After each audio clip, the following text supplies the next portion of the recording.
Je cède la parole à Monsieur le député de Prévost pour votre intervention de 5 minutes. Merci, Madame la Présidente. Je vois le ministre de la Solidarité sociale qui quitte. Monsieur un instant, s'il vous plaît. Un instant, s'il vous plaît. Un instant, Monsieur le ministre.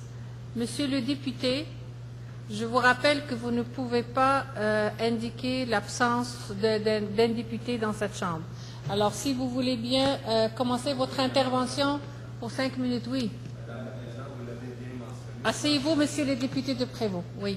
Je pense que, Madame la Présidente, vous l'avez bien mentionné et pour votre honneur, je pense qu'il devrait s'excuser pour dire que je ne suis pas là. Je suis là, Madame la Présidente, et je suis en train de parler de questions de règlement avec ce collègue. Monsieur le ministre, vous pouvez vous asseoir. Le point est fait. Monsieur le député de Prévost, vous avez la parole pour 5 minutes.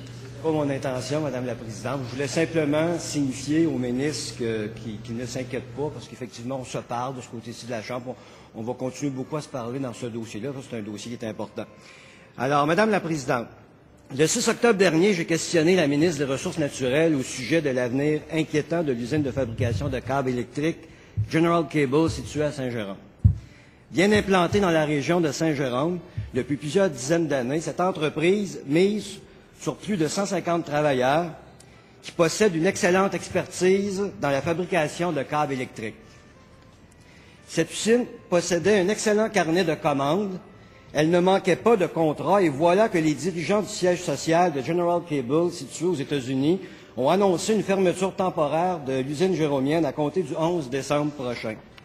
Dans le devoir d'aujourd'hui, le représentant national du syndicat canadien des communications, de l'énergie et du papier, M. Kaluori, dit ceci. Quelques semaines avant l'annonce de la fermeture qui va avoir lieu au mois de décembre, nos travailleurs étaient forcés de travailler en temps supplémentaire les fins de semaine. Les carnets de commandes étaient pleins. Alors, évidemment, ce sont des informations que je connaissais déjà pour avoir parlé avec des employés de l'usine jéromienne. Voilà où se situe le vrai problème. Il semble évident que les entreprises américaines veulent transférer leur production dans leurs usines aux États-Unis. Est-ce vrai qu'Hydro-Québec s'apprête à accorder une certification permanente à des usines américaines pour qu'elles produisent des câbles au Québec à la place d'entreprises québécoises déjà bien implantées chez nous? La ministre peut-elle rassurer les employés de General Cable de Saint-Jérôme? Peut-elle leur dire qu'elle fera pression sur Hydro-Québec afin de s'assurer que des contrats de câbles électriques pourront continuer à faire fonctionner l'usine jéromienne? Cet après-midi, la ministre des Ressources naturelles a annoncé un contrat d'une centaine de millions de dollars. Alors, je vais juste reprendre un petit peu les propos. C'est Madame la ministre qui parle. Ça me fait grand plaisir d'annoncer à notre collègue, c'est moi, qu'Hydro-Québec a invité General Cable et l'usine d'Alcan de Shawinigan à procéder, donc, à soumissionner dans le cadre d'un contrat d'une centaine de millions de dollars en lien avec la Romaine qui est en construction actuellement. Elle recevra donc des appels d'offres, des soumissions de ces deux entreprises. Alors moi, mon inquiétude, ce n'est pas qu'il n'y ait pas d'ouvrage, qu'il n'y ait pas de travail pour l'industrie du câblage électrique. Mon inquiétude, c'est de savoir qui va faire le travail, les usines québécoises comme celle de Saint-Jérôme ou des usines américaines.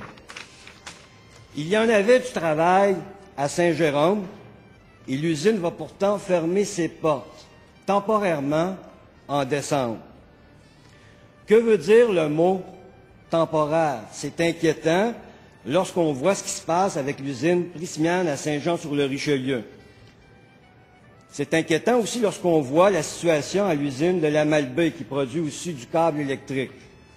Moi, j'ai rencontré samedi matin les employés de Saint-Jérôme, de l'usine General Cable. Les gens sont très inquiets.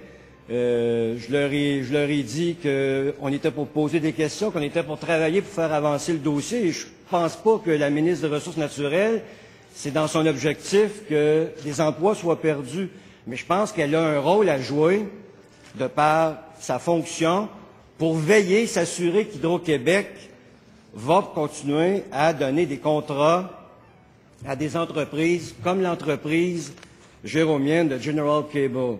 Alors, c'est là-dessus que j'en ai et j'aimerais ça avoir un éclairage de la ministre qui pourrait peut-être rassurer les employés de l'usine qui est située dans mon comté, le comté de Prévost. Merci, Madame la Présidente.